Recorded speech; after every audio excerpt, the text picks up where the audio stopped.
Yep. Okay. Okay. So now it says that we are live on the air. So this is the Synth Summit Show, episode number 21. I am Flux of Fluxwithit.com, sound designer, music technologist, and general nerd. So I am here today with Chris Meyer. Chris Meyer is a Sequential Circuits engineer.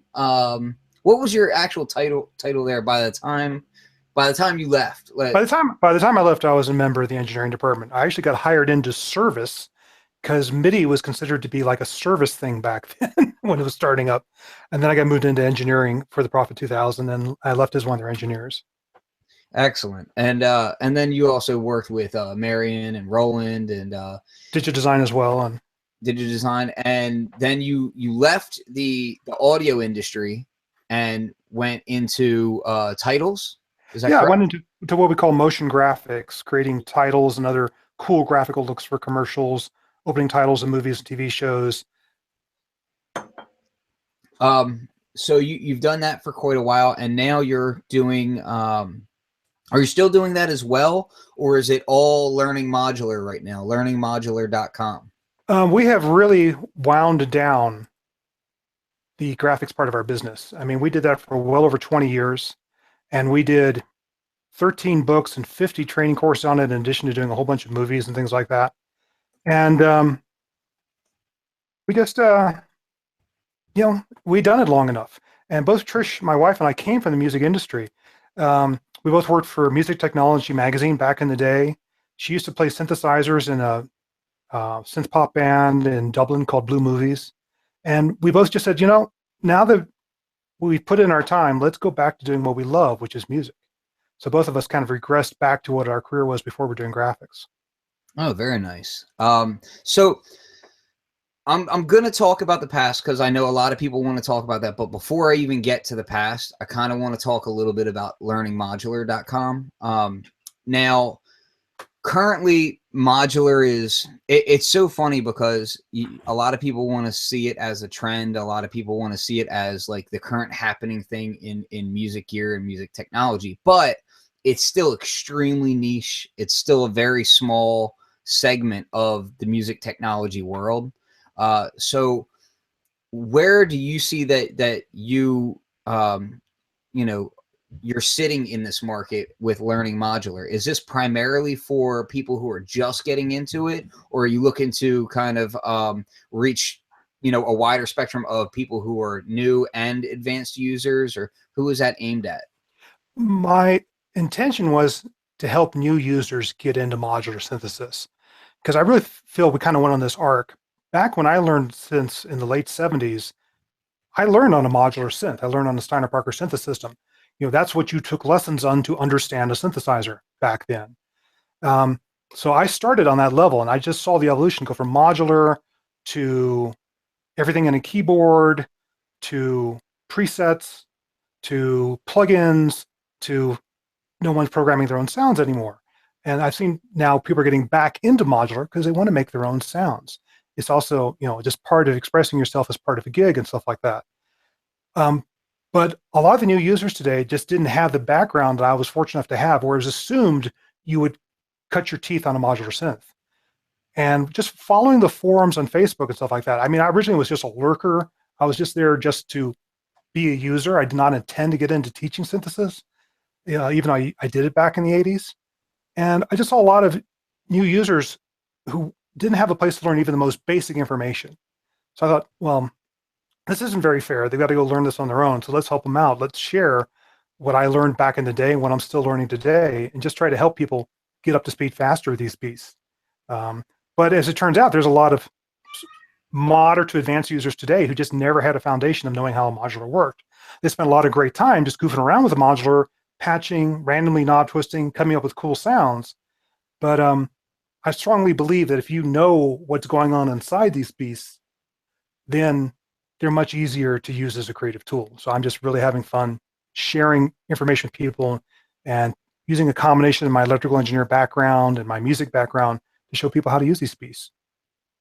Now, how is this laid out? Is this is it a one-time fee? Is it a subscription? Like, what's the model here? I've got too many things going on, to be honest, and I need to consolidate them, to be completely honest. Um, there's Learning Modular, the website, and Learning Modular, the Facebook page, which are free. And that's where I try to post the basic foundational stuff, like what is a utility mixer? Why do you need a buffered mult? Um, things like that, real fundamental knowledge. I've also done a series of 4 courses for lynda.com and LinkedIn Learning on using modular synths or semi-modulars like the Moog Mother 32 or software modulars like the Modular V. Um, those are paid subscription things where you pay per month.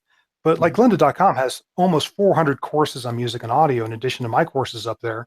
And they do a 30-day free trial before they start charging your credit card. So I think that's a great deal. But I've had a lot of people tell me that they really don't want to join a big service like LinkedIn or something like that. They want something more personal. So just recently I've been playing around with patreon.com, Sure. where that is also a subscription fee, but a lot less than lynda.com. And I'm giving people really personal information, like really diving in deeper than I normally would on every module I'm making a video on. And I'm working on a plan to eventually make my Patreon direct supporters also have access to all the courses I've made. Oh, that's very nice. Yeah. Yeah, I've kind of toyed around a little bit with Patreon, but I never ended up letting my Patreon site go live. Like you, I'm kind of I want to have things kind of all the ducks in a row and then do it like that, but just projects have been a little too scattered for that kind of thing right now. But I will say, as far as Lynda, I have a few friends who've done Lynda courses and can definitely vouch for the quality over there. They seem to do some really great content, so highly recommend people check that out as well. There's really high quality control there, and with 300 courses, including interviews with DJs and producers and stuff like that, it's worth even just logging in for 30 days for free and checking it out and absorbing some information. Yeah, absolutely, absolutely. So let's dive a little bit into the past for a bit, and we'll talk about where you actually got your start. And when I say got your start, I don't necessarily mean in the music industry, but where did you get the start as far as getting the hunger to even start building things to begin with? Yeah, I was fortunate to have a brother 10 years older than me who was also into music. So he had like an influence on me while I was growing up, and just random events like would change the direction of my life. Like he was into electronics and he used to collect Popular Electronics magazine, a really old magazine with circuits about how to build your own home alarm and all this other crap. And once our basement where he kept that stuff flooded and he was going to throw them all out. It was the first time I saw them. And this was like seeing a copy of Playboy when you're 5 years old. Like, what is this stuff, man? And I just got hooked on electronics. I did not know what any of the circuits did, but I knew that it was cool and I wanted to be part of it. So I started getting interested in electronics. And then a little bit later on, when he went off to college, it just so happened his first roommate had an uncle who was one of the first people to get a Moog modular and was cutting commercials in New York with them.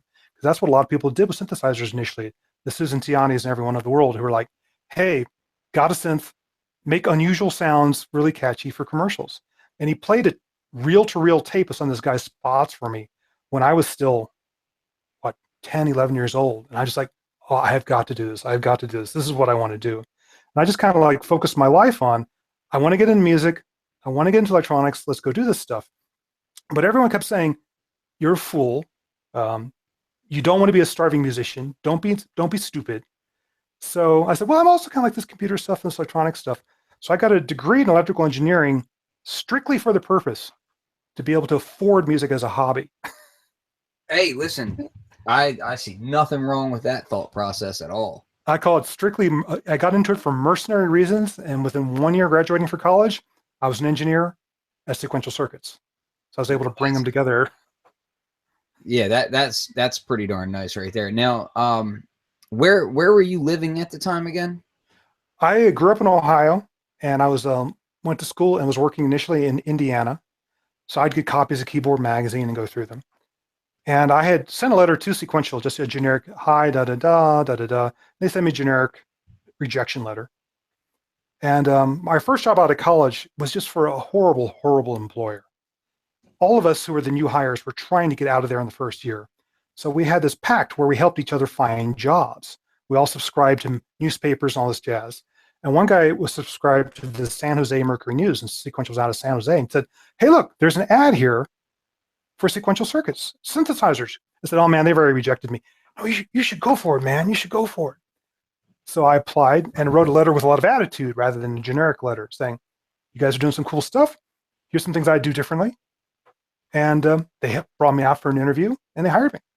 That's awesome. Now, at the time, and we spoke a little bit about this off air, but I like to read old interviews, and I love the past of electronic music here. That's part of why I do the show to begin with.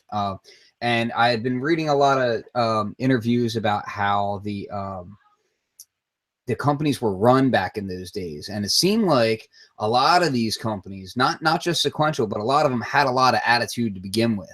That there was a very fiery, not so much a corporate, come to work in your business suit kind of attitude. It was much more free form. What was the attitude like when you ended up going out there? Yeah, it was. It's certainly a lot less corporate than things have gone today, and Sequential was basically based on Dave Smith having an idea before anyone else did of, hey, there's these things called CPUs. Because at the time, Dave was a bass player. He had a mini Moog. He's in bands. And then he saw these microprocessors appear, and he just figured out, hey, we could use these to control synthesizers, even add patch memory to them and stuff like that. And he thought it was such an obvious thing that, of course, someone's going to do it. So he didn't. And he waited and he waited, and no one did it. And he said, well, maybe I should go start a company and go do this. And that's why he started Sequential, because as a musician, he said, hey, this thing's possible, but he didn't see anyone else doing it yet. So there was a lot of attitude to the company. And one thing, looking back at Sequential, I owe a lot to them that they were willing to take chances on us, because a lot of the engineers were 20-year-olds who just loved music, but didn't necessarily have a DSP background or anything like that. And they were given a chance to come into this company and start designing instruments and start making a difference in what other musicians got to play with. And I think, you don't see that today, where people have to go up the staircase. Back then, they gave 20-year-olds who just happen to love music chances to go design instruments. I thought that was fantastic. Sorry, I had to mute my mic. Just so everybody knows, I do have a 2.5-year-old upstairs. I have a 17-year-old high functioning autistic, and I also have an 11-year-old dog. Well, technically she's 10. Yeah, she's 10, and she corrects me on this all the time. But trust me, she's aging much faster than that. So they're all upstairs running around making all kinds of noise. So if you hear it, criticize me later, but recognize that I won't care. So when you ended up going out there, you're fresh out of college, you've got this electrical engineering behind you. What were you expecting versus what was the reality? Did you find that things were about what you were hoping them to be, or was it very different? Well, it was things were a little bit different because I did not know any of the backstory of Sequential coming into it. And there was a couple things already going on. Like, this was mid-'80s, right around time when MIDI was happening. And of course, Dave Smith had a huge involvement in making MIDI happen. What I didn't know is that he had gotten so burned out on the politics of making MIDI happen that he just wanted nothing to do with it anymore. So the reason my job opening was created is he wanted someone to take MIDI off of his shoulders, so he didn't want to think about it. And all the other engineers inside knew how much Dave was sick of MIDI, and they didn't want the job because they didn't want the job that Dave hated. So I kind of like walked into this thing like, oh yeah, man, you're the black sheep. You got the job nobody wants. You're doing MIDI. But I took it and ran with it, and ended up doing quite a bit with that. I became eventually the technical director of the MIDI Manufacturers Association. I added a lot of stuff to the spec. And again, I'm just this 20-something, being able to have a big impact on instruments just because I happened to land in the right place and I was self-motivated to make things happen. So with the MIDI spec stuff, was that was that exciting to you, or did it feel like it was, tedious, or a little bit of both, or how did that come about? Because you added a lot to that spec, correct? Yeah. Yeah, I added quite a few things like MIDI timecode and sample dump standard, and I helped shepherd other things through like the microtonal tuning. Um, some of the things people are not so thrilled with, like general MIDI, but we try to do it to make it more a consumer product. I enjoyed it a lot. The naysayers drove me crazy because they would point out the imperfections of MIDI, and you're right, MIDI is not perfect by any stretch of the imagination. It's got tons of problems. It's the stupidest thing in the world to program, trust me. But almost every instrument has it, and it works. So you take what you have and you use it rather than bitching about it. And we just kept massaging it and working on it to make it better. And one of the things that led to me originally leaving the music industry is I got tired of people turning away from the possibilities of what could we do with MIDI, because I really wanted to see it become more of a live performance tool. I wanted it to do things like be able to send sync, including where the downbeat was, to every instrument on stage. So someone could join in anywhere on a downbeat with a sequencer arpeggio or a triggered sample loop and be in time. I wanted it to pass words and commands, like even lyrics if necessary, over the MIDI cable. And it just got much more like, well, let's make it about being a consumer product or doing all these other things. That's one of the reasons I got out of the music industry in the 90s. Just from being disgruntled about limitations towards going consumerist, or? Well, there was a mentality in the music industry back then that was very depressing for someone like me, because I'm someone who just loves synthesizers. I love new sounds. I love creating and crafting sound. And the music industry in the 90s, I mean, everyone talks about how grunge and guitars knocked synthesizers off the table and all this jazz. But in general, you started having instruments like the Korg M1. I have wonderful friends at Korg. I love my friends at Korg. And I kid around that the Korg M1 is what killed me and got me out of the industry, because people started looking at it as, oh, look, we have all these sampled sounds of all these traditional instruments, and we have a sequencer. It's a songwriting notepad. And I'm like, no, I want a synthesizer. I want to make new sounds. No, it's all about songwriting now. And new synthesizers, like Sonic was coming out with the VFX. We did the Prophet VS.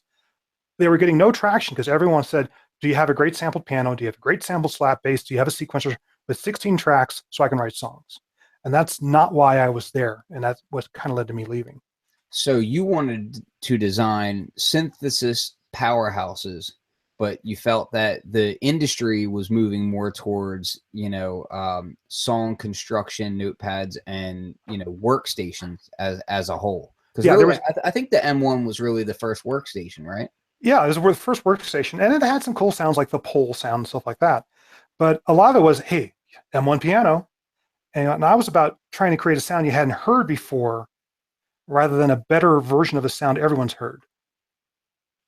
So Glenn Darcy's in the chat, and hey, Glenn. I recommend everybody ignore what he's saying. No, I'm kidding. So Glenn, in his own right, another legend of the industry. So, and he's been featured on here as well. So, in talking about powerhouse synthesis engines, one of the things that has me wondering is, how did you feel as we got closer to through the 80s and towards the 90s, it seemed like user interfaces became more sparing, not just on the M1, but just pretty much most synthesizers. They had very sparing controls. Now, part of that, I assume, is also because the digital processors, that people wanted patch memory. So, and I talked with Mark Doty about this a lot. We kind of like to go tit for tat on a lot of things, and this is one of them. But he feels that, the fact that everybody wanted to store patches is what killed user interfaces. No. And Mark, I'm sorry if I'm putting words in your mouth, but we fight about a lot of stuff. So if I get a little bit wrong, deal with it. Hey, everyone has their opinion on that. It was nowhere near as romantic as that. It was all about price. How could we drive down the price? And knobs and potentiometers and UI elements cost money. And synthesizers were freaking expensive. I mean, when I was learning synths, it was around the time the Prophet 5 was released, and I was, remember, in the music store, Cincinnati Electronic Music Center, there's a sheet of paper on the wall of people who put down deposits on a Prophet 5, and they cost about as much as a car did back then. They were $4,000 to $5,000, and it's like, how can you drive down the price? Get them down to 1,000, like a Korg Poly 800 or something like that, so more people could afford them. So a lot of it was, you still wanted the keyboard and you still needed the sound generating engine. You got rid of the UI, and that's what a lot of it came down to. So, do you have a personal favorite as far as not? And we're not going to talk modular. I'm just saying because that's such a cheat. Because we could all say, oh. Do you have a personal favorite that's either sentimental or just you feel like is just like the synth? I'll tell you what instruments I still own besides a modular. I still have an Oberheim 2 voice, and the original pair of SEMs and an 8-step sequencer and a Rode case. Glenn is laughing at us right now. Well, yeah, I love the 2 voice. He's got the 4 voice. And what I love about the 2 voice is that it was so immediate to program, because it had the UI. All the knobs were there, and it sounded great. I remember I got into, I wouldn't call it a battle, but with another person you talked to, John Bowen, when we were in the sound room at Sequential, and he was playing around with, I think it was a Split 8 at the time. And those were in the days of the 1 VCO per voice synths from Sequential, the dark ages. And he was working really hard to stack all these voices to come up with a good lead sound. It was taking him forever. And I had a 2 voice in the sound room because I was doing percussion sounds with it. I said, that's not a lead, this is a lead. Like in under a minute, knock down the walls. So the 2 voice is probably one of my favorite instruments. I still have an EML 101 because that's another ARP 2600-like device with 4 oscillators. And I still have a Prophet VS, and I still have a Roland JD800, which is back to the UI with all the sliders. And a lot of the reason is I'm very tactile when I'm programming. I want to have my hands on 2 controls at once and be able to reach multiple controls. Amen. And that's why although you can buy great UIs for soft synths, and there's lots of fantastic soft synths available, that's why I'm not as fond of them. And that's why when I came back in music, I got one of these beasts, because I want to get back to that tactile, interactive creation of sound. Absolutely. That's whenever I'm doing sound design on any kind of VST, that's one of the things. Like I have Machine here, and Machine and Push 2 and those sorts of controllers are really doing a lot for the synthesis who are coming up in the fully software age. I always map everything out, or I'll use something like I have a System 1M, which is great for mapping to plugins because it has so many hands-on controls that are already laid out in the fairly standard synthesis methods. You know, I did some presets for the Jupiter 8, and I mapped out all the Jupiter 8 knobs right to that thing, and it was just, you know, hands-on is the way to go. Now with the Prophet VS, that was a wholly new technology. Give us a little bit of background about how the idea came about for the vector synthesis and why vector synthesis was something that you felt was needed. Yeah, it was a great time to be designing synthesizers, because the late 80s, early 90s is when we were making that transition from analog to wavetable VCOs to sampling to digital techniques such as the DX7. So, and Sequential to that date had been an analog company. So we were trying to learn new things and get into new areas. But none of the engineers there were DSP people. You know, none of us were John Chowning, and we're going to come up with some digital algorithm to come up with new sounds. But there was an interest in Sequential to come up with a digital synth, because we knew we had to get there eventually. During that time is when we did the Prophet 2000, one of the first samplers. And working with a sampler was really educational when it came to programming a synth, because working with real sounds, you got really sensitive to what made a sound interesting to listen to. And a lot of it was the evolution of the sound, because as soon as you hit a short loop in a sampler, the sound just dies. What's interesting is hearing a long note die out and to hear this evolution going on in the sound. So that was the thought in the back of our heads of, if we do a digital synth, the sounds have got to evolve to make it interesting, like acoustic sounds were interesting. And Dave Smith at the same time was saying, well, if we're going to do one, I want a way to change the wavetable, change the wave shape live while we're playing. And we were looking at all sorts of ideas. We even looked at licensing the Buchla 400. We had a Buchla 400 in the labs of Sequential for a while, and it was my job to go learn that beast. So I was learning timbre modulation on that guy. And it ended up being such an unreliable and difficult to use instrument. We ended up not licensing it, but it further educated what we're doing. So I was talking to the engineer who was working the Prophet 2000, and he was trying to look ahead to wavetable machines. He said, okay, tell me how wavetable synthesizers work, because he knew that I was looking into it and I had been researching it. So I was describing how different instruments worked. Some just had a static wavetable in place of the oscillator. I explained how there was the PPG where, okay, you had a table of different waveforms and you scan back and forth between them. And then I just happened to go like that while I was drawing this out of my notebook. And I thought, what would happen if you could move in 2 dimensions instead of just 1 dimension? What would that do for the sound? And that was the birth of the idea of what became the Prophet VS. It was like, let's add another dimension to the ability to evolve the sound while you were holding a note. And a large part of the Prophet VS was this idea of being able to pick 4 timbres to put in the 4 corners of this square or diamond, and to be able to crossfade and move between those 4 tones that you chose.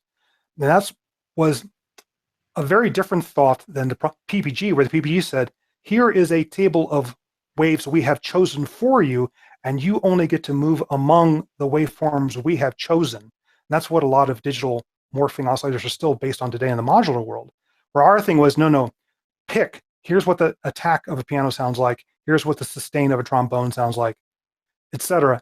And here's what the sustain of a violin sounds like, and being able to envelope or with the performance control, move between those timbres and be able to keep that evolution going and looping continuously so it never got boring.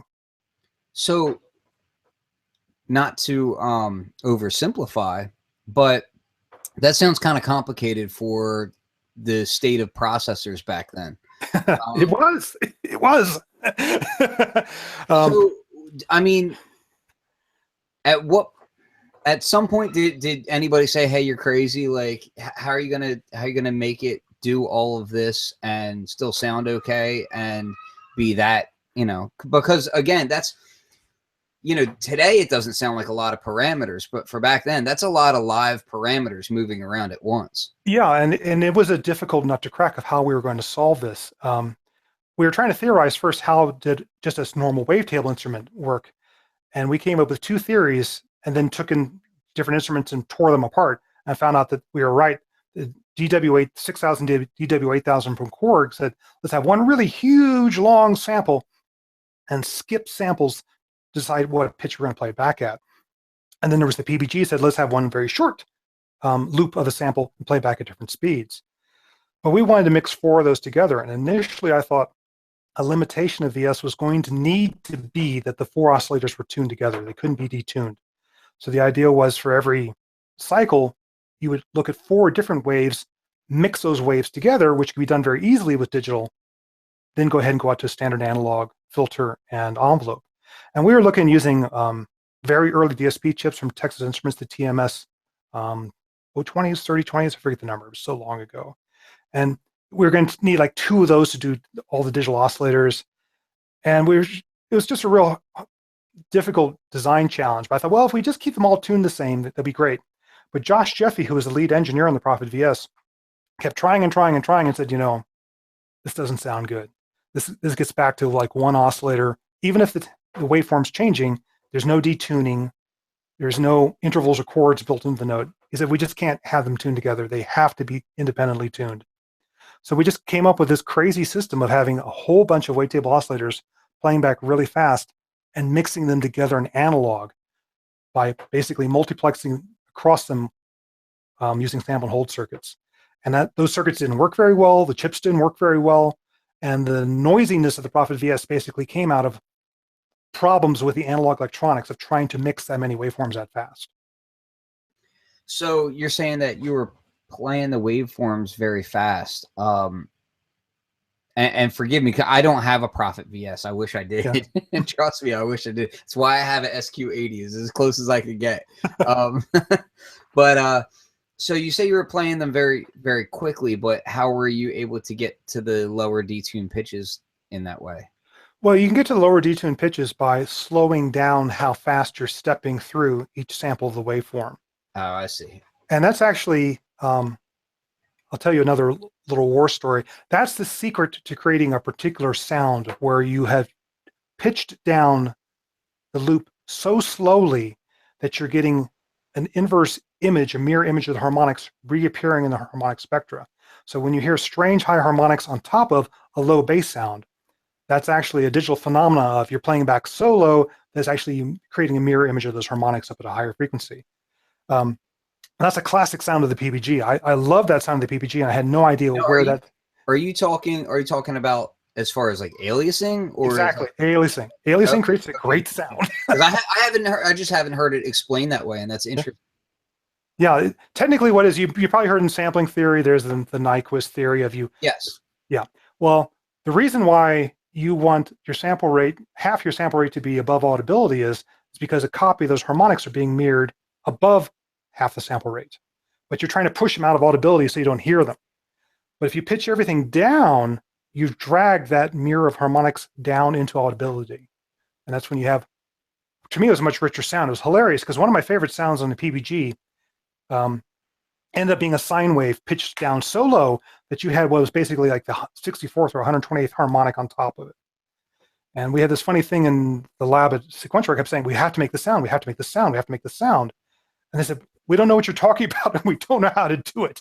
And I came in the lab and said, that's it, that's the sound. What's that sound? What's that waveform? It's a sine wave. But it was just pitched so low that it brought in a mirror. It's a bad sine wave.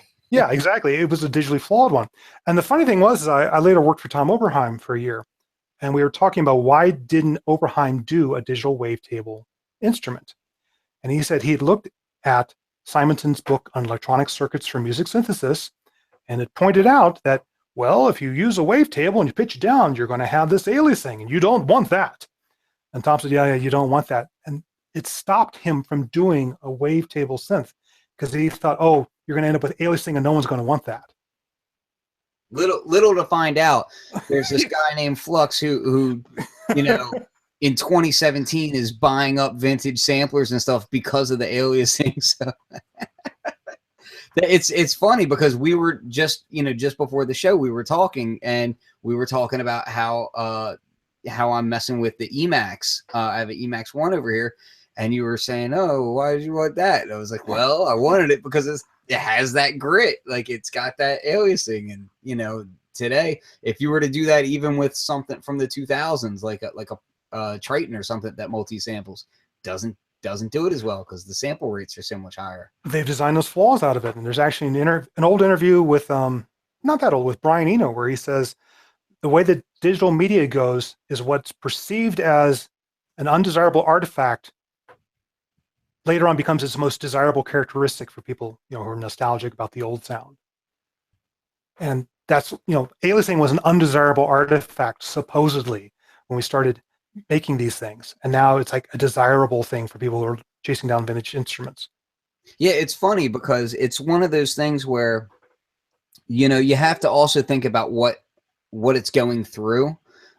So the fact that these were going through analog filters as well, with decent amounts of resonance available, and they could grab onto the aliasing. Those filters could play with those harmonics, in interesting ways, and it really adds to the character, which, a lot of the times, like I said, that stuff gets programmed out of it. It gets solved, and then it's gone. Now, it also, I don't know about you, but for depending on where you grew up, what kind of music you listen to, what time you grew up in, there's different instruments of the time. Some people grew up and the mini Moog is the gold standard for them because, well, that kind of transcends time a little bit, but you get my point. For guys like me, I was born in 1980. I grew up listening to hip hop and punk rock and industrial, where things were dirty and grimy, and you grow up listening to hip hop or industrial type music, those sorts of things. And it was EPS samplers, it was emulators, it was Prophet 2000s, these dirty aliasing, became something that is familiar with our teenage years for a lot of us guys. So nowadays that's extremely desirable, in the same way that maybe, some of these earlier synthesizers are desirable to a little bit older generation as well. Yeah, you talk about what influential sounds. I mean, initially it was things like the mini Moog or even the modular Moog, because people are listening to Keith Emerson and ELP, they're listening to Tangerine Dream initially. The Prophet 5 became a sound for a while. And then back in my era, the PPG was like, oh my God, digital, listen to all those harmonics. Because up until then, all we had was the same old test instrument waveforms of square, sawtooth, triangle, and sine that everyone had been using for synths for ages. And suddenly someone said, let's break out of the test instrument idea of how a synthesizer must be designed and give you these different mixtures of harmonics. That's what digital wavetable is all about to me, is getting new harmonics to play with. So for me, the PPG was a huge thing. And that was part of my internal sales pitch in Sequential was, we can make one instrument that sounds like a Prophet 5 and a PPG. But then all they wanted was, but can you make it sound like a DX7? Yeah. So DX7 was another, DX7 then D50, there's other iconic sounds back in the era when I was really involved the first time around. And the D50 was that whole LA synthesis, right? That was the, am I recalling that correctly? Yeah, so-called linear arithmetic. It was a different sustain. Yeah, it killed me. Absolutely killed me that they did that, because when we were working on the Prophet VS, we had a wish list of things we wanted to put into the instrument, but we could not because of cost, technology, our own limitations, etc. And one that I wanted was sampled attacks that went into these sustained loops. And then the crossfading replaced the loop on a sampler with a crossfade between 4 different waveforms. That's what I really wanted the VS to be, was a sampled attack going to a constantly moving crossfade of 4 different waveforms. And we just couldn't make the sampled attacks happen. We were thinking, we'll do it in the next version, the next VS that never came. And then the D50 came out, and I was just, it was like a gut punch. So I was answering another question on here. With the VS, and you had the what is it, the Prophet 2000 as well. Yeah. Now, did they share a lot of technology as far as when you were working on that? The Prophet 2000, even though it was a digital sampler, still had a big analog section. It had Curtis filters, it had VCAs, things like that. So a large portion of the analog section of the Prophet 2000 was moved over to the Prophet VS. We were using newer chips that had stereo. It was one of the first stereo instruments. We put a stereo chorus in that instrument as well. But the analog section was substantially the same between the Prophet 2000 and the Prophet VS. Now, the Prophet VS, did you come on midway through that, or like how did that work out? No, I was fortunate. I came on when we were doing a very forgettable sequential instrument called the Max. It was intended to be our cheapest keyboard we could possibly make. It had no UI. It was supposed to be connected to a computer, and everything was supposed to be done from a computer. This little silver box. Oh God, that was our low point. And I came in before we started doing the early drum machine, whose name now escapes me oddly enough. It was supposed to be one of the boys in the bands that had a person's name attached to it. Tom, the Tom drum machine. I came in before that, and I came in before the VS, and I came in partway through the Prophet 2000. And I actually got moved out of the service department into engineering to take over as lead engineer of the Prophet 2000. And that was before the VS. Now, the Prophet 2000 had a decimal place style editing system. Yeah, this was DX7 Envy. That was another thing I was going to mention about the user interface on that. Yeah, the so-called membrane interface, that was all DX7 Envy. Because look, people saw how successful the DX7 was and said, obviously, this is the secret formula to make a successful instrument today. So it was the first instrument where we dropped any pretense of end cheeks, no wood end cheeks, not even plastic end cheeks. It was all metal case that was butt ugly and had the worst aspect ratio you could imagine, really long and skinny, not very deep. And we said, we have to have a membrane interface, just like the DX7 did, with a minimal display. But even back then, like LCDs were beyond our budget and our programming expertise. So we had to put in the LEDs instead. And the so-called membrane interface, well, we couldn't afford to design our own custom membrane switch panel. So what it was ordinary, yeah, there's the old beast, There were some and that's why we chose those colors. Pastel colors are very popular. Let's do pastel colors, just like the DX7. That's 80s right there. Oh, you should have seen some of the earlier ones. It's just hideous color I could combinations. that's 80s, like nylon pastel running shorts. This was a mild version. Anyway, the magenta buttons along the left and the turquoise and blue buttons along the bottom, there's actual real switches hidden underneath them with cutouts in the metal panel and just the plastic overlay as the so-called membrane to push those buttons to fake the feel of a DX7. Of course, as they aged, people just broke the plastic around the squares and that was one of the weak spots of the instrument. Yeah, as far as that LED is concerned, or yeah, I guess it's LED, right? Yeah, it's 2-digit LED display. Yeah. So as far as that's concerned, I mean, the editing on that was actually considered by many to be, pretty darn good at the time. Yeah, at least it was not menu diving. It was a matrix where you chose a row from the left and a column from the bottom to choose what parameter you wanted. So you were never more than 2 button presses and a not hidden label away from choosing the exact parameter you wanted. And we use that same philosophy on a few instruments, including the 440. And if you're going to have to minimize the UI, I thought that was one of the better compromises because you could read on the front panel every function you could get at. Nothing was hidden, and just bink, bink, here's what I'm editing, as opposed to what menu was that? Scroll, scroll, scroll, scroll, scroll.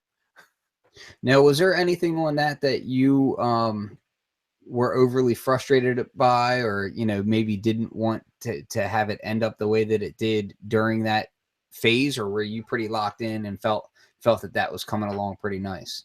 Well, that instrument really went through a lot of evolution. Someone in one of the earlier things on Facebook asked to know more about the 2000. I'll give you a little bit of history of it. By then, EMU had already done the Emulator 1, and the Emulator 2 had just been released shortly after I joined Sequential. I remember going to the beach party in Santa Cruz where they had a cake of an E2. EMU knew how to party, by the way. They were great people. I've heard a few stories on that. And then there was the Fairlight and a couple things like that. And we said, okay, well, sampling is it. Let's get into sampling. But RAM was freaking expensive back then. That was the limiting thing of making an instrument, was how much RAM could you put in it. So initially we were looking at just using 8-bit samples. But we didn't want to make it 8-bit linear because it would sound like the Mirage ended up sounding. And we didn't want to do that. And the Mirage came out after our instrument. And we thought, we can't believe they did something that sounded that bad, but people love it. So we used what was called a ComDAC output that was similar to what was used in our Studio 440, not the 440, the drum tracks, the 400 drum machine. ComDACs say, well, you don't need a lot of bits for really loud sounds. You just need the bits for the quiet sounds. And we're playing with that, but it still sounded kind of crappy. And then we just happened to get a new price sheet in from a distributor that said RAM prices have come down. 12-bit DACs have come down in price. And this was after Dave Smith, who had moved into management Sequential, had rejoined the engineering team and was actually sitting back with us engineers for the first time in years. And he was working on the hardware, and it became like an I dare you, like, we can make a 12-bit. Yes, we could. Be the same price. It sound a lot better. Yeah, we just have to throw away everything we've done so far, but it'd be better than everyone else's. So we just took ourselves up on our own I dare you and threw away the hardware and started over again to make it a 12-bit sampler. And at the time, it was considered to be the cleanest sounding sampler available because everyone else was 8-bit. But then we had all sorts of other problems. One of the biggest problems that almost bankrupted Sequential. Sequential this time was running out of money. They had made a bet that MIDI and computer software was going to be big. And they had planned for that to be 50% of their income. And it just didn't happen. Commodore 64 sequencers were not taking over for sales for a profit 5s. It just didn't happen. And we were running out of money. And the bank was ready to foreclose us. They basically said, if you don't ship 100 units in September, you're gone. And we had this last problem with the Prophet 2000, something we never encountered with samplers before, is there's this huge delay between note on and hearing sound out. Latency. Yeah, and the latency was because the way the instruments were designed back then is they only serviced a voice every millisecond, or in the case of Roland's, every half millisecond. We had 8 voices, so we could only get around to a voice once every 8 milliseconds. before we updated its parameters. And with a sampler, you had to like, oh, he started playing a new note. You have to close down the VCA. That's one cycle. You had to stop the sample from playing because he didn't want to cut it off prematurely. That's another cycle. You have to start the next sample playing back. That's another cycle. Now you can open the VCA. That's another cycle. And it was over 20 milliseconds from pressing a note and hearing a sound coming out. Yeah, no. And it was variable. And we said, we just can't do this. And how are we going to fix this? It was an inherent design flaw. We didn't see a way around, and the bank was ready to shut us down. And Dave Smith eventually came up with this thing of a way to open envelopes faster so we could start the sample playback and do the VCAs at the same cycle. Normally, because you could only update a voice every 8 milliseconds, you'd get a lot of stepping to your filters and your amplifiers. One of your favorite things, I know. So they had a lot of smoothing on them to smooth out those steps. Well, that smoothing caused the attacks to go, they couldn't be very sudden. And Dave came up with an idea of using a diode in the circuit that basically short-circuited the attack. Said, if we're jumping to high voltage, don't smooth it. Jump immediately to that level. Hey, now we can start the sample and the VCA on the same cycle. We got 8 milliseconds off the attack. We got it down to 16 milliseconds. It was still crappy, but we said, well, we can ship this. And that's what kept the company alive at the time. Goodness gracious. But samplers at the time were new business. I mean, that was still, and what was that, like around like a $3,000 street price, somewhere around there? Yeah, at least. Yeah, so, but that was still considerably less than what the emulators were hitting. It was a hell of a lot less than an emulator too, which was only 8-bit. Yeah. Even though it uses a different delta code sampling rather than linear PCM, so it still sounded pretty good. But yeah, we had the best sounding sampler at a reasonable price, and this was before Roland and Yamaha came out with their samplers, even before I did. Year again? This is around what year again? This would have been like what, 84, 80? This would be more like 85, 86. 85. Probably yeah. 80. I think it would have been 85. 85 or 6, probably 6, because I think the VS was 87. Okay. So yeah, I'm getting messages about the stepping, and yes, I don't like stepping, but again, I was emphasizing the year there because this is 85, 86. Stepping was an issue then. Doesn't need to be now. This is a sore spot with Ken for those who don't know. Very sore spot. Oh. So yeah, but again, the Prophet has a really, the Prophet 2000, I mean, has also a really cool sample engine sound.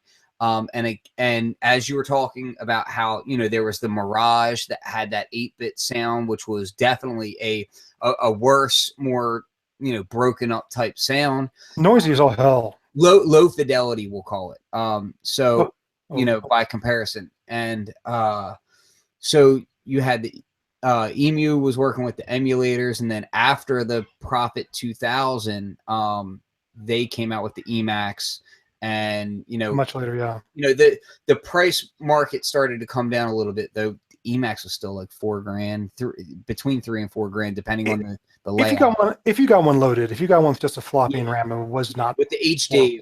It was $4,000. Yeah. So the Studio 440. Yeah. Now this is one that I wanted to talk about just because they're super rare. Like you don't see them around much. They sell for obscene amounts of money. And some of my personal, like, I like niche things. I like niche hip hop. So Dan the Automator is one of my favorite producers, and he's got like multiple of these. But this thing is really, it's kind of like a, you know, it's a ghost amongst producers who like vintage samplers. But there's some stories behind it as far as how it came about. And why there's so few of them, really. Yeah, I got the Studio 440 was the first instrument that was mine all the way through. I was the lead engineer on it. It's sequential, even though multiple engineers might work on a project, one engineer is chosen to be the lead on a project. Hey, there's my old baby. I even designed the graphics for that. I laid out the position of every control, chose the fonts, chose the colors, because I thought the Prophet 2000 looked so wretched. I said, we're not letting our industrial designer do another instrument, and I had to take this over, just like Josh Jeffy took over some of the other instruments. So this was my first instrument from the beginning, and the original request from marketing was to make it a double tom, 2 tom drum machines in one box. And that's all they wanted out of it. I said, no. We've got sampling technology now. We got to get ahead of people like Lynn. So I made sure that this had the exact same case size as the old Lynn drum, so that people who had a road case for a Lynn drum could just fit this right in. It was the audio section from a Prophet 2000 with the CPU and display from a Prophet VS. And we even called the mock-up of it Frankenstein, because it was literally taking apart a VS and a 2000 and putting them together to be the prototype while we were working on this instrument. And one of the stories about this beast was Dave Smith at the time did not like resonance. He really wanted to banish resonance from our products. And he didn't want the filters on the Prophet VS to have resonance because he just thought it wasn't necessary. And I made this bargain with him. I said, look, we need resonance on the VS at the very least to peak harmonics and do format type sounds. I'll make you a deal. If you allow us to have resonance on the VS, I will not have resonance on the Studio 440. And that's why the 440 does not have resonance on its filters, even though it's the same chips as the VS. That's what I was about to say. It's there. Yeah. It's limited off, right? Right. Sigh. But that's the history. That's why it doesn't have it. And this was before. Curse you, Dave. And this was before things like Kraftwerk or the really great resonant blips you'd hear out of an expander, before we realized that you could use resonance to come up with fantastic percussion, analog percussion sounds. We were strictly about playing back samples with that beast. Balcones break. I gotta pour a little bit. I put a message in the chat, and I'm gonna put another one in there. Balcones. I always like to support them because they support the synth community, and I think that's just really cool. And I like bourbon, so there is that. But Balcones is a whiskey company out of Texas, and they're up for a one of those like best distillery type awards, and I'm going to put the link in the chat so that people should check that out. And no, I'm not paid to say any of that. I just genuinely am happy that they support the synth community, and they supported NobCon last year. And this stuff, their baby blue, which is like their bass stuff, it's really good, man. It's like it's almost like a butterscotch. It's crazy. I got their single malt over here too, which is delicious. So if you like whiskey, check that stuff out. I'll tell you another thing we're trying to do with the 440, which reflected some personal interest, is I was becoming interested in scoring for movies back then. I knew people who were doing Foley sessions with samplers, which was a new thing.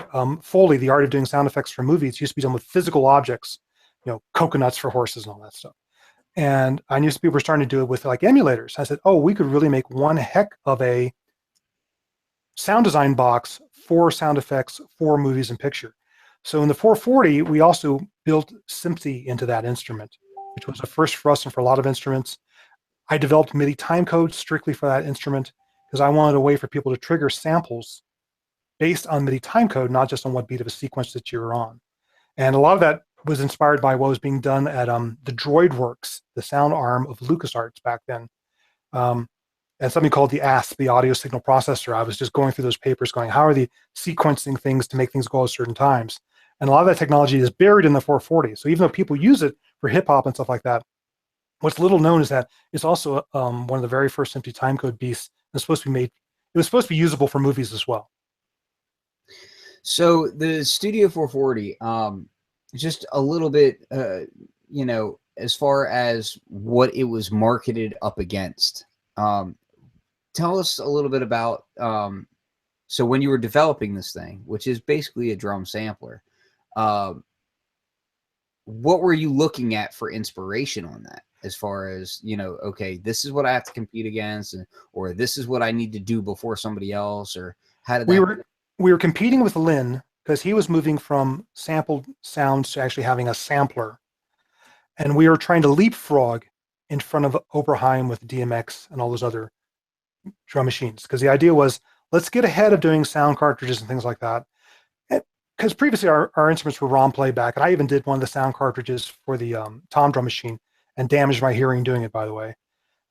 So the idea was, let's leapfrog those and do samplers for drum sounds. But while we're at it, let's go ahead and put a MIDI sequencer in here as well. So, I was slagging off workstations earlier, but the idea was to make this a workstation where you could sequence your keyboards and do your rhythm patterns all from one place. It even had 2 MIDI output jacks to make sure you did not swamp one jack with too much data. It had pre-release timing on the MIDI connectors, which a lot of people didn't know about, that it would release MIDI data before the beat, so that if a sampler, et cetera, had a delay in playing back, like a certain Prophet 2000, by the time it finally played the note, it would be aligned with the beat. And you could actually dial in how many milliseconds each MIDI port independently was pre-released to tighten up your external instruments to your sequence drums. Yeah, and the MTC stuff, by the way, saved my butt in many occasions, because I'm an MPC guy. So I learned about that stuff as a young man, and none of my friends fully understood it. And it's like, no, this is what we got to use. So. Yeah, well, unfortunately, in trying to do that with the processor, I wish I was a better engineer back then, because I used far more parts than would have been required to have done SMPTE back then. It was kind of stupid. And I used a whole second processor just to handle the time code and the timing. And there was a bug in the processor I never chased out of it, where it would just miss a beat. Now we're talking like a 48 pulse per quarter note. It would miss one of those times. I'd have to make it back up again on the next cycle. But it does have a little bit of timing imperfection in the 440 that I could never find it. I'm convinced it was a problem in the CPU itself. So, well, because that was one of the things that I had also heard about, is that while the Studio 440 is kind of lauded in certain ways, because it's also, so rare and all, so few people have used it. But when I do hear certain people talk about it, they do say, oh, there are some bugs, and it is kind of glitchy and this and that. And, they kind of take it as a war metal. Yeah, it is glitchy, because Sequential went bankrupt and got bought up by Yamaha as an R&D facility just a few months after the 440 was released. So that's part of the reason why there's so few of them, that and the high price of it. So there's a lot of things we didn't get. I mean, this was another thing where we were working around the clock. Me and the other programmer, Matt Isaacson, he was sleeping on the roof of Sequential. Sequential's office was in San Jose. His home was in San Francisco. It was too long of a drive. So just to put in more hours, he had a tent on the roof of Sequential's building where he would go up, sleep until he woke up, and went back and started coding again. That's dedication. Yeah, and I worked every hour I could. I had a shorter drive home, fortunately, but then you'd work until you couldn't work anymore. You'd go home. As soon as you woke up, you go back and work and start coding again. So I was like putting in 90+ hour weeks working on that beast. Was it appreciated? When you're young and you think you're a hot shot, you think no one appreciates you. And I realized later, with the wisdom of old age, that Dave Smith treated me far better than I had any right to be treated back then. So I'll say, Dave, you were a good guy. So I'll say that, and I've told Dave this. And I'm really happy he's in a good place and so successful now, because that was very stressful. Eventually we failed. The company went bankrupt. And that was a bummer, because we were trying to keep that company alive, and it didn't work. But but there's a lot of stuff in the 440. There was bugs in the sequencer that were hard to chase out of it. And Matt Isaacson, later as an independent, wrote an updated firmware for it after the fact to fix a lot of the bugs and implement features that we never got working. Like it was going to be it has a SCSI interface. It was the first sampler with a SCSI interface on it. And it was supposed to work with a Data Frame 20, one of the first hard drives for a Mac, so you could actually use a hard drive with your sampler. Brand new back then. We didn't get it working before the company went bankrupt, and Matt added that later. That's wild that it was even added at all. That kind of work took place after the fact. That shows the kind of dedication that was there. The kind of passion. Yeah, I mean, you look at people say, "Why did you guys, kill yourselves for that company?" Like, because we believed in music. We had the dream job. We were into music, and we were getting to design synthesizers and samplers. Why wouldn't you give it your all? Now, when you left from Sequential, And I take it, was this after the company went belly up, or was this right before, or like how did that work out? I got out before they went under.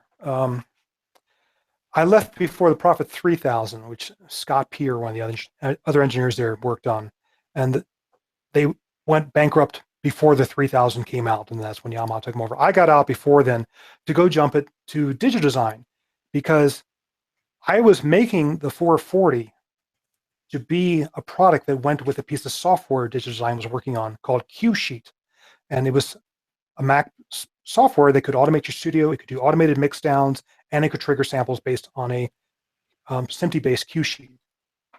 So I jumped from Sequential after the 440 came out to go work on the cue sheet software over to DigiDesign to keep evolving it and making that product happen.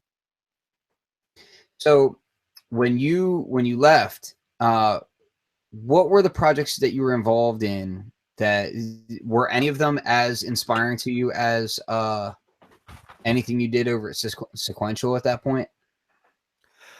No, is the short answer. The Prophet VS was great because we got to sit down and design a new synthesizer rather than just not just a new synthesizer, a new synthesis technique. Yeah, it was great to be able to have a clean sheet of paper. It was the first synthesizer at Sequential where we, for quite a number of years, where we were not bound to use this one thing called the Bally chip or the Synths chip. At Sequential, again, trying to drive prices down, 2 VCOs per voice were too expensive compared to the less expensive instruments coming out of Japan. So Doug Curtis designed a chip for video games that we called the Bally chip or the Synths chip that had 1 VCO, VCF, VCA, a little bit of cross mod thanks to John Bowen, all in one chip for video games. And we started using that instrument to do the 6-track, the multi-track, the Max, that line of instruments. Mm-hmm. And all of us inside Sequential hated those instruments because they only had 1 VCO per voice and were very limited in what they could do. And the Prophet VS was the first instrument after those dark ages where marketing left us alone and the engineers got to say, we are going to define an instrument from step one. So it's me, Josh Jeffy, and Tony Dean sitting in rooms just beating each other up and deciding what the spec of that instrument was going to be, you know, and just having constructive arguments like it has to have more segments than an ADSR. Because I had used the booklet at this point with looping envelopes and multi-step envelopes. It's got to have more stages to have the complexity of a sampled sounds attack. And Josh would come back and say, but it can't be difficult to use. We can't make this thing too confusing for someone to use. So we just, you know, what are we going to do? And Josh is the one who came up with adding the 5th stage, the initial level to an envelope. And he and I hashed out the idea of having looping envelopes in it just to give them more motion while the sound was sustained. But it just really was fascinating to say, we're going to design an instrument from the ground up and do it right. I wanted to have that opportunity later on. I thought I was going to have that opportunity at Roland R&D, but I got shuttled off to other projects. Okay. Yeah, because that's one of the things that today I think people kind of take it for granted. Now, with Modular, you have a lot of small crop ups, and even with some of the desktops, there's some small companies that are designing things of their own. But really, you look at things like Reactor, you know, even SynthEdit, Max, you know, all these types of programs. People can design new products from the ground up, and it's easy for them, you know, relatively speaking. However, back then you had to have a company, a support status behind you to be able to do this sort of thing. So to be in that position, especially when, you know, you went to school saying, hey, I want to be able to buy synthesizers, and now you're getting to make synthesizers. I mean, that had to have been pretty fantastic. Were you kind of just striving at any chance to stay in the music industry as far as creating instruments, or because you eventually ended up leaving that industry is what I'm getting at. So how did that all kind of come together? What happened at Roland is for a brief period of time, we had a US R&D office down in Culver City. That was great fun. Wasn't kept along too long. It became the guitar amp division. I got joined in with corporate Roland US, but we designed the sounds in the JD800 there. We did a lot of the sampling there. we thought we were going to get to design our own synth there. And I have a notebook of new synthesis engine ideas, or just parts of the synthesis engine that I wanted to be in that new instrument. But Roland Japan took the attitude of, we have lots of people who know how to design synths. We don't have anyone who knows about new media. And I was becoming very immersed in new media, multimedia, and loop-based sound composition back then. I was one of, I know that I was the first person to talk to the chief engineer, Tad Kikumoto, about loop-based music composition. They'd never heard of it in Japan, while people were starting to do it like Ableton Live 1.0 and stuff like that. So they said, you're doing this stuff that we don't know about. You go focus on the loop stuff and the multimedia stuff and the internet stuff that was just starting to happen. And we'll have other people work on synthesizer design. So I'm bummed that I never got to realize another synthesizer design. And I still have a few ideas that I'd love to team up with a module manufacturer to implement some ideas I have for modulation, et cetera. But I have no desire to be a manufacturer again. So I think you were being shuttled off into this loop type stuff, but you had worked on recorders, right? Yeah, I designed the real timeline is that I worked for Tom Opperheim's Marion Systems for a year, and he had a contract from Roland to design their first hard disk recorder. And he originally picked me up to just design the UI for it. And I still think the spec we came up with was great. It wasn't what was implemented in the first couple of hard disk recorders. And he eventually made me his chief engineer. But after a year, Roland said, we want to bring this project back in-house rather than doing it out of house. And that's when Roland R&D came into being. I got moved from Marion Systems to Roland R&D, et cetera. And this is Roland US, right? Yeah, Roland US. And that would be this guy, this project? That's the beast, the DM80. I'll tell you a little bit of funny history. The fader unit, the one sitting on top of the DM80. Yes. When they brought it over to show the first AES show, it had the product number FU80. And we said, you're not going to show this, are you? You have another one, don't you? Yeah, I'm sure they would have, the press would have had a nice field day on that. Yeah. It's the only one they had. And this was the preview. So it went on the exhibit floor at AES show. And we had people offering us stupid amounts of money to have the one and only FU80. Wow. Yeah, that's that. See, and it's the little pieces of music technology history that you have to cherish.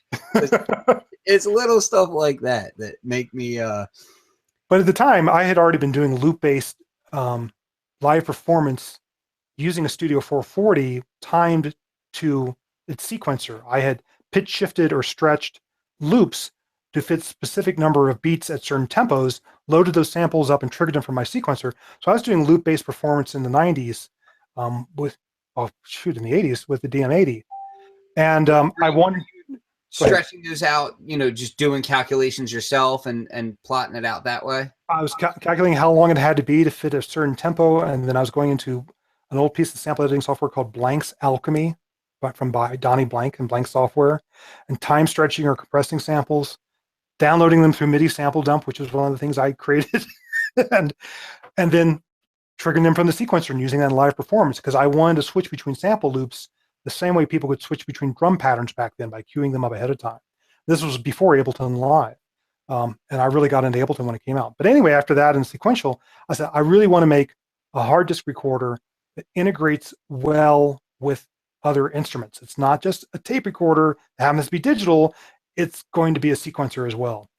And I had the spec written out for being able to spot beats and create a tempo map based on the beats that you spotted, and sound MIDI clocks that change speed based on the samples. And none of that made into the DM80, but that was the instrument we were designing back then. Now, I'm getting a question that is kind of piquing my interest, because I only caught the tail end of the KnobCon demo that you did, mm-hmm. and, which that was actually like one of the primary ones that I wanted to go to, but that was a lot of fun. I hope the video of that comes out someday. Yeah, you know what? They videoed everything, and I haven't seen anything, so maybe I'll have to talk to them and say, hey, what happened to that stuff? I'd like for that to get out. That was a good time. Yeah, and I was super excited just to get to talk to you a little bit back then about it. But I'm getting questions about chaos theory in your engineering. Yeah, chaos theory. There's for the real nerds out there, there's an old paperback by James Gleick called Chaos Theory. And chaos theory is not just random numbers. It's about things that are predictable over a long period of time, but inside that time vary and wander and wobble about. And there's lots of interesting realizations of chaos theory, such as the way that populations grow and die off. Oh, there's a lot of food this year. The population grows. Oh, there's too many people for the amount of food we have. The population dies off. And these equations are shockingly universal. And I really wanted to use some chaos theory in a synth to make it more performable. Because let's face it, an LFO going wah, wah, wah, wah, wah, it gets really boring really, really fast. And I just saw a way of making more human, more interesting, evolving sounds that were not noise, were not completely random, were not like a sample and hold doing old sci-fi sounds, but were more organic and were like a person trying to do vibrato with their throat rather than a completely repetitive test waveform of an oscillator repeating something over and over again. So a lot of what I never got a chance to realize was envelope generators and LFOs based on chaos theory that had lots of blips and hiccups to them, but still predictably had a certain tempo to them or died out over a certain period of time. And I wanted to put that into an instrument to make something more organic to play. So you use that throughout, or is that, was that just kind of like a one-time type thing, or is that something that you kind of let prevail throughout? It was in the case of the chaos theory, when I was trying to come up with new synthesizer designs in the 90s, I was just trying to say, how can we take each section of the instrument and make it more human and more interactive? I wanted these to be less machines and more like a living being that you interacted with while you were playing. So there was ideas like, rather than having aftertouch be that you hold it at a certain point and the filter opened by exactly that amount, I wanted to use what was called a second order creation that said, how hard you're pressing the aftertouch is how fast something is rising. If you depress it lightly, it rises slowly. If you press it harder, it rises more quickly. Mm-hmm. And if you had to pull it back, you had to let up on the keyboard a little bit of pressure and then it would come back down again. Similar to feedback in an amplifier, closer to the amp, more feedback, pull it away, the note starts to die out. I wanted that sort of interactivity with your instrument, with the synthesizer, the guitars had, for example, doing feedback. So I was working on all these different little modules saying, how can we make each part of this instrument more interactive, more performable, and something that you played with rather than gave it commands to do. And that's where a lot of the chaos theory came in, is I wanted to have LFOs that you didn't get bored with. Mm-hmm. They still filled the role of doing vibrato and tremolo, but not in such machine-like manner. I wanted envelopes that still had durations and had attacks and had decays, but then took interesting bumpy paths to get there, as opposed to always following the exact same shape every single note. So did that play into any of like the Studio 440 stuff? Like, no, that's all after 440. Okay. I was gonna say, because I was wondering about like timing and swing and that sort of thing on studio. Now I haven't used one because again, nobody wants to give me one. But if anybody's out there that wants to give me a Studio 440, please. Things like that was pretty conventional back then. Is getting into the Roland era that I started looking more at performance and saying, how can we bring performance to our machines? And that was part of the idea that DM80 originally was. Let's go ahead and take a sample recording of a drummer, spot the beats, and then bend time to match what the drummer was doing, and have the rest of our sequences follow the drummer. That was kind of like the 90s era that I was trying to think of this stuff and didn't get a chance to put into instruments. So moving on to the graphic stuff that you guys were doing, you've done quite well with that as well, correct? Yeah, we had, when I got into music, MTV had just started as well when I was young. So if you were into music, you were into videos that went with your music. And like one of my favorite things was just like turn off the lights, sit between the speakers, put on Tangerine Dream, and just imagine what graphics would go with that. But up until the early 90s, equipment to make computer graphics was horrifically expensive and or horrifically slow. And when QuickTime came out at the very end of 1991, it started a revolution where people started allowing desktop computers like these things we're using to start creating computer graphics as opposed to requiring large dedicated machines. And my wife and I were fortunate enough to get in right at the very beginning of that. So it was just like the era of home studios and the era of desktop desktop publishing, where someone at home could compete with the big guy. That's what was happening with graphics for television and film. And in the early 90s, we're making opening titles for TV shows and for major motion pictures in our living room. And that was just unheard of back then. And it was just really exciting time. All right, now I had a way better segue for this way earlier on, but I was monitoring comments and like I'm kind of multitasking while I do the show. So, you know, people be like, what, why did he do that? So earlier we were talking about the Prophet VS, and we were talking about the timbrality and how you can kind of sculpt things around. I wanted to get back to the modular a bit. Okay. Yeah. So the modular, we were personally talking about some different wave shaping and wave folders. Okay. Yeah. And I wanted to talk to you because this kind of ties into learningmodular.com, right? And understanding not just how signal flow goes, but how to create a usable patch. And actually I'm going to kind of segue also into a conversation that we had about people saying things like, oh, well, if you have a modular, you'll never get that sound again. And, you know, this sort of thing. And we both kind of fully disagree with that. And I want to talk about both about timbrality of using something like a modular, and also about workflow and why both you and I agree that it's actually easier to get the sound that you were originally, you know, that you had patched previously if you know what you're doing. Yeah, there's a couple of different mindsets, and I'm not saying one's right or wrong because people have done fantastic things using many different approaches. But one mindset is I'm going to take what the instrument gives me and compose music with that. Or I'm going to take what the circuit gives me and I'm going to call that a module. And there's another approach saying I want to create this sound. How do I bend the circuit, or how do I bend the machine to my will to create that sound rather than taking what is just going to give me easily? And I'm much more in the school of I want to bend it to my will. I have things in my head that I want to do, and I want to work and master my instrument to the point where I can make it give me the sounds in my head. Now, there's a lot of people who've done fantastic music back from the earliest days using test equipment in electronic music labs up to today, to people using modulars to do hard techno and things like that, where they're taking what the equipment gives them and saying, I will find a way to make music with this.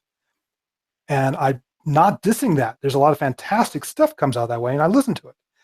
But my own mentality is, if you're going to design a circuit, don't take this exact same wave shape the test equipment was producing 6 decades ago. Why don't you say, but what would be more musical? What would give us what a musician needs to craft a sound? And maybe let's make those wave shapes instead of just a sawtooth, a square, a triangle, because they're easy to do in analog. And that's my major shift in both as a user and towards module designers is don't just take what the circuit gives you, give the musician and the composer what they want to create new music.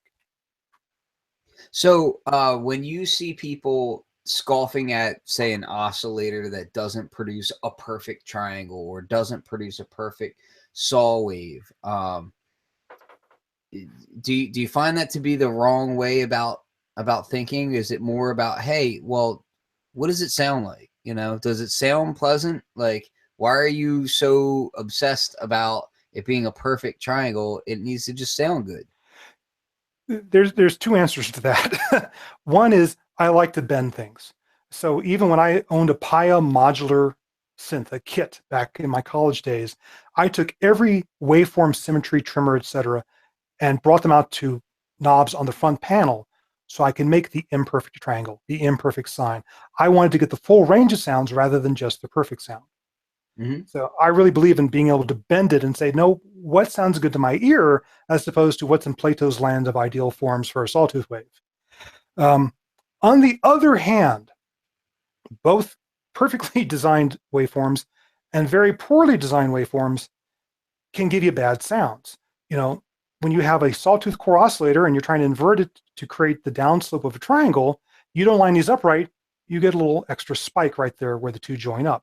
And that creates a really prominent high frequency fizz in the sound. Yep. If that's the type of sound you like, great. If you have chosen a triangle in the first place because you wanted a more mellow waveform, that imperfection in the design is what's stopping you from getting the sound in your head. So I'm not saying throw out the rules and don't worry about doing it right. Just play by ear. Like that, and it kind of drives me a little bit nuts, but sometimes I do use it for certain things. But if it's the sound you want, like I like multi-mode filters where I can dial in just a little bit of high pass on top of the low pass to get that high frequency error. So if that's the sound I want, then I want that triangle with a little spike that's going to give me the high frequency fizz. On the other hand, if I'm trying to create a bass with just a few overtones, I want a pretty clean triangle wave. So it's giving me what I want for the sound I'm trying to create, not trying to be perfect. An absolutely perfect sawtooth or an absolutely perfect square wave has a ton of high frequencies in it. So there's some oscillators that have great, perfectly shaped sawtooth waves that are hard to use with some filters because it's hard to get rid of all the high harmonics if you're trying to mute the sound during a sustain or whatever. So something that's a little bit rounded might be a little bit more appropriate. I just recently did some videos on the ModCam multimode filter. You cannot turn the resonance down to 0 on it. No matter what you do, it's adding a little ripple after the peak. It has this little rise in the high harmonics before it drops off, and it has its own unique sound as a result. And that's one of the things it's good for, is it has a different sound. But part of the reason, some of the background that Ken and I were discussing before this came on was wave shapers, wave folders in particular. Wave folders were created by the likes of Serge Chiripin to come up with more interesting waveforms and more waveforms. A lot of people who add waveforms to their modules today just say, oh, well, yeah, technically, here's the circuit. You get to this voltage, you immediately turn around, and you invert the thing. And yeah, it's a wave folder, and it's correct, but that sharp turnaround introduces some high-frequency fizziness, which might be fine on a sine wave, but it sounds like hash on a more complex waveform. And then there's other people, like Jürgen Habel, who designed the circuit that ended up being used by student Tai Guy in his wave folder, who said, I'm going to do this by ear and just use these long row of diodes to round off these transitions. And as a result, it's a much bassier, more mellow sounding wave folder, which is not technically pure or technically correct, but it sounds great on complex waveforms. Sounds wonderful, yeah. Yeah. So I've recently had quite an argument. Argument's a strong term, with a module designer who just kind of like was doing a rote wave folder. And I'm like, have you listened to any of these other ones? Well, I just did it this way. I'm like, but have you listened to the other ones? You know? Yeah, well, that's the thing, is that there are multiple ways of doing wave folding. Some wave folders I use as a distortion. Just straight up as a distort, like they sound awesome on drum mixes. Like sometimes I use them on drums, and it just sounds really ruckus and cool, and it doesn't sound like a regular fuzz pedal. It doesn't sound like a tube screamer. It's its own thing. So sometimes I'll use the sharper ones. I'll use in that way more often than not. Maybe if I'm trying to do some metallic sounds, I'll use those. But for the most part, yeah, like that kind of wave folding I use for one specific thing.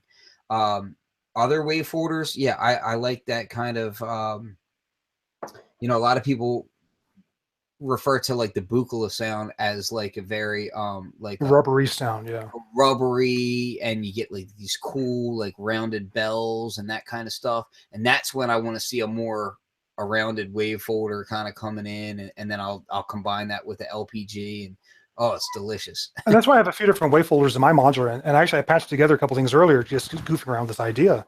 of what the different wave folders sound like. Because in theory, in the Buchla way, you're supposed to use them on sines or triangles to add harmonics to waveforms that don't normally have them. But a sawtooth has a ton of harmonics, and wave folders usually sound like crap on those. But they can sound very different. Like this is the student Taigai wave folder we're talking about. Nice rounded sound. I have the filter closed down a bit on it, but even. Now, on the other hand, there's the surge wave folder that's in the random source wave multipliers, which has this really wonderful chorus sound. I'll turn off the arpeggiator for a moment. So you hear just closed down compared to the student Taigai. And then there's the pure correct by the books way done digitally with the disting, which is much brighter and more sizzly and almost has like a resonance to it compared to like the student Taigai, which has a fatter sound. And then the Jurgens design, which has this really lovely chorus as it goes through the different folds. So yeah, they each have these different sounds and they have these different uses, as you say. And I get sick when people just take this rote approach of, well, it's a wavefolder. That's what it sounds like, when there's all these subtleties, and that's why I like Modular, so I can go ahead and pursue these variations to get the sound that I want. Absolutely. That's one of the things that I try to stress on people is that, you know, I had a conversation recently where somebody was asking me why I had so many filters in my rack. And I was like, well, because I like character. Yeah. You know, I like, and it's not just the filtering aspect of it. A lot of the times it's, you know, how does the sound when it's open and then you drive into it hard? You know, does it sound different at that point? You know, does it sound different when you have the resonance down and you sweep it? You know, they might both be 12 dB slope on there, but they may interact totally different with the way the harmonics are on there. The frequency spectrum across it might be completely different. And pretty much every filter in my rack right now is totally different. I actually have two versions of technically the same filter, but one is a far earlier version, and they sound nothing alike. You know, they sound so outrageously different. And I try to tell people, I'm like, you know, start using your ears. Don't just, you know, don't blame, okay, well, this is just how it's done, so this is how it is. This is what the circuit is, so that's what it is. You know, it's not always that cut and dry. Yeah, and a lot of filters have different sounds depending on how hard you drive them. And again, when patching Modular, a lot of people just patch things from one to another and say, that's the sound. But if you just put an attenuator or even better, a boosting attenuator in front of it, you get all these different sounds. And the earlier designers understood this. I mean, like Tom Oberheim, he talked about the now famous two-pole state variable filter in the SEM. He said with that, he designed the circuit according to the circuit, but then he went in by ear and decided just how hard to drive that filter to get a sound that was pleasing to his ear, rather than just using a normal circuit. And there's some filters that react differently. Like a lot of people know the Polivox filter as being absolutely insane. As it turns out, that's a side effect of overdriving it. When you drive it really hard, the resonance jumps up a few octaves and you get this high frequency squeals. It's not the only filter that does that. The Yamaha CS filter will do that. Yep. The Modcam Multimode, which is an old OTA filter, will do that. And it all comes down to how hard you drive it. I can make that Polivox filter, I have an Erica D-Tech in my system, sound like a really simple, smooth, rubbery acidic filter, or I can make it sound like, you know, let's go knock down some walls. And it comes down to how hard I'm driving it. Yeah, absolutely. And this is kind of one of the beauties of Modular is just that you can customize the system so much down to, you know, how hard am I sending into a filter, you know, which you might be able to do that on some synthesizers, but, you know, how many synthesizers let you do that? And then also decide just exactly how much, you know, CV I'm sending to resonance, you know, how much, you know, afterwards, am I taming it at all? You know, am I doing multiple chains of filters? Because that's another thing I like to do is I'll use chains of band pass filters, and then I'll send to a low pass filter at the end and have fun with that. just a lot of fun. Levitate is great for you know, boosting and lowering levels like It's that. one of the few that boost levels, and that's very important. And just to give an example, what we're talking about, I have the random source wave multipliers, which is based on the old surge circuitry in my modular. Surges and boucles are based on lower audio levels than modern Eurorack equipment is.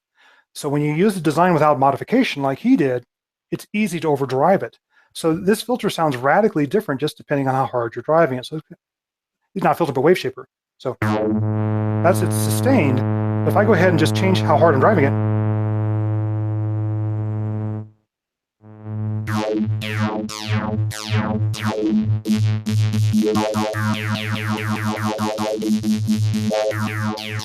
that's all from changing the input level. I'm not changing the wave folding, etc. That's just changing how hard the audio signal is going into it. And that's why I'm really maniacal in my online training, not just to say, well, here's a filter sweep, but to instead say, let's put it up on the scope and let's spend some time understanding what this module is doing so we can get the sound out of it that we're after. Yeah, that Mordax data is a beautiful tool for that. Yeah. One of these days I need to get one of those in my rack as well. I use I have an old analog scope up on top of my rack. And yeah, scopes are good. That's something that I try to tell people, like, look, man, a scope is not very expensive. It's not hard to hook up to your system. Very much a worthwhile addition. If, you know, I personally, would I love to have an O-tool or a data? Sure, I would. But if you don't want to put the outlay of cash right now, that's fine. You can get a nice analog scope for about $60 on eBay, and you'll be good to go. You know, it may or may not be calibrated, you know, all that great, but hey, one thing, it's going to look cool if it's phosphorus, you know, and two, just looking at what you're designing can teach you a lot about what kind of sounds you're creating. A lot of times what I'll do is I'll use a stackable cable, and I'll send channel 1 will be at one point in my patch, and channel 2 will be at the end of my patch. So I can look at how I'm manipulating the sound. So because sometimes people are visual people, and it helps to better understand exactly what you're doing. You know, it helps you. The more you understand each individual module, the more you're likely to be able to recreate patches that you've lost, or, you know, hey, I wanted to create this awesome lead sound, like you were saying, on the 2-voice. You know, if you understand the synthesis behind it, you should be able to get there pretty darn quick. Yeah, and for a lot of people who think, oh, well, that module is just random or does crazy things, if you spend a little time with it and actually look at what's going on, you'll find, oh no, it's doing something very predictable. You just maybe didn't understand what it was doing before, and that's why it seemed to be unpredictable.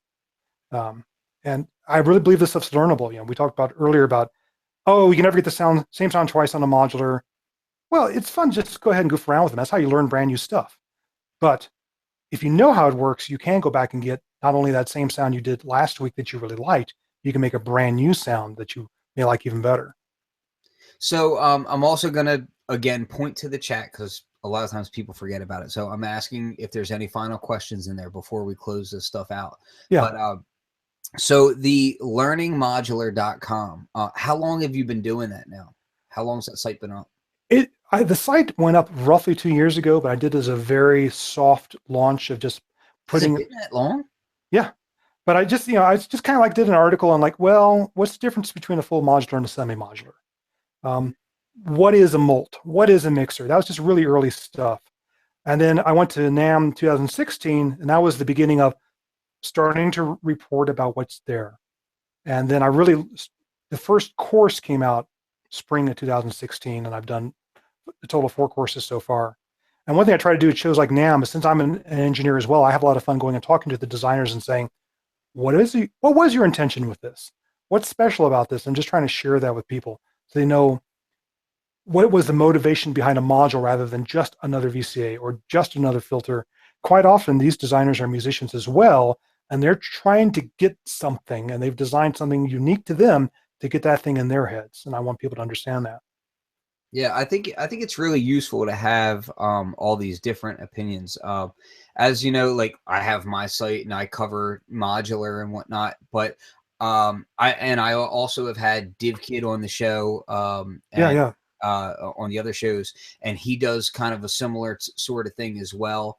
And you know, I had a couple of people ask me like, "Oh, well, you know, why would you be supporting these other people?" And I'm like, because we all have something different to offer, and on top of that, you know, a stronger community means a better situation for all of us. You Yeah, know, like I subscribe to DivKid and Mylar Melodies on Patreon because they exactly. do different things than I do, and I'm going to learn stuff from them. I've bought modules based on DivKid's videos, and when I started getting into this and just wanting to make connections because the things had changed so much in the 20 years I've been gone, I asked DivKid, can you start connecting me with the new players? And because he realizes that we all are continuously learning, he didn't hold back. It wasn't like there was a secret or something like that, or his advantage. He just realized, let's just all keep learning. And that's Yep, what's really cool about a exactly. lot of people in this It's industry. funny because in a way, like I came up through the mid 90s and early 2000s in the hip hop community, and a lot of it was very secretive at the time. It was very much like, hey, you know, if you're doing, you know, XYZ crew is doing this on their drum machines, you know, nobody knows how they're doing it. Nobody wanted to say anything. And I always felt Yeah. that was the most counterproductive thing in the world. And He's got the sound, I the traveled sound. around the country and I was like, hey, like, dude, like, this is what I'm doing. How are you doing that? I'll show you how I'm doing this. And when I first got into the modular community, it was really kind of, I noticed some standoffishness of certain people. And I know a lot of people like to just praise the modular community bar none and say, oh, it's so great, it's so tight knit.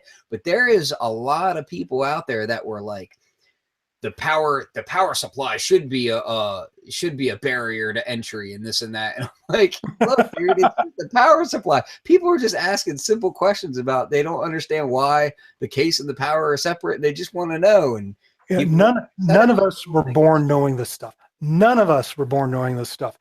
Every one of us was a beginner. So I think it's absolutely insane to shut out beginners. And that's why I side with them. And I'm always going to err on going as low as I can to make sure I'm not leaving anyone behind. exactly. And there's nothing wrong with that. And I try to, I mean, everybody gets praise when you see little kids come up and play with the modular on Instagram. So, you know, come on, man. Don't listen. If you know somebody who, I don't care if you like their opinion or not, if you think their music is garbage or not, it doesn't matter. Just because they're making four on the floor or bug music or trash or whatever, share some knowledge, because you know that might come back to save you. I've taught a few people who've come back around and taught me things, you know, like they, you never stop learning. I'll share with you one last secret about the old days. The companies from the outside, and particularly from marketing and management, were competing with each other. Sequential and Oberheim, like this, and Sequential and EMU were fighting each other. But the engineers all got along. I mean, the Sequential and EMU engineers, we were physically close to each other. We would have dinner with each other. We'd party with each other. We'd help each other out with our engineering problems. I knew an engineer at Oberheim. We would compare notes and help each other out with our engineering problems because it was about making better instruments for all of us to play with. And that's what it came down to in the end. All right, well listen, we're going to end the show, and I just want to say thank you for coming on. It was really awesome meeting you at knobcon too. I don't know if you even remembered that or not, but I do. I feel like Rip Van Winkle that I fell asleep for 20 years and I came back, and I honestly didn't think anyone would care. And when student guys say, "Oh, come talk about the Prophet VS," I'm like, no one is going to care. There's not going to be 10 people in that room. And at the that end, it was was actually one full. of the more packed ones too. Yeah, So. it kept adding people as the thing went on. So I guess we had a good time. Yeah, and you know, I was in a complete haze during NobCon because I was so tired. Unfortunately, I won't be making it this year. I've got too much going on with the other studio and other house that I'm working on. But I was super enthused to get to see you there and talk to you, and I'm really happy that you were able to come on the show. And I'm looking forward to seeing more of learning modular. And Cool. it looks like you got a lot going on that's going to be pretty powerful for people. So thank you again for that. Hey, thanks for having me. I'm really glad to to share. And I'm gonna do one last plug for Balcones. They're doing, I put a link in the chat because I want them to win. That's why you were in a haze last year at NomCon, was the Balcones. Actually, yes, that was part of it. It was mostly lack of sleep, but that was indeed part of it, and I blame them wholeheartedly for that with a big old smile. So I also say that some of the other shows that I'm a part of is Beat People Show with B-Boy Tech Report. So if you guys are into music technology as a whole, it doesn't just have to be hip hop, but just music technology as a whole, definitely check out the B-Boy Tech Report, and Fluxwithit.com has all my other good stuff. Check out Midiverse TV. They're on here saying hi. Midiverse is some cool cats that I met out at NobCon as well. So, and Steve Baker of Ethereal Sun, he's the one who made this wonderful case. Ah, okay. So this case right here is fantastic. You see that thing? Yeah. And I actually, something cool about that case is that this is the only case I've ever seen that has neon green rails per my design spec. And it's also got laser etched logos on it and all that good stuff. So, and he can do multiple colors of, this is solid bamboo. He can do multiple colors of that stuff. So if anybody's looking for a modular case and wants something really custom, he is definitely the man to check out. So custom rail colors, all that kind of stuff. So thanks again. Thanks, everyone. And let me hit stop.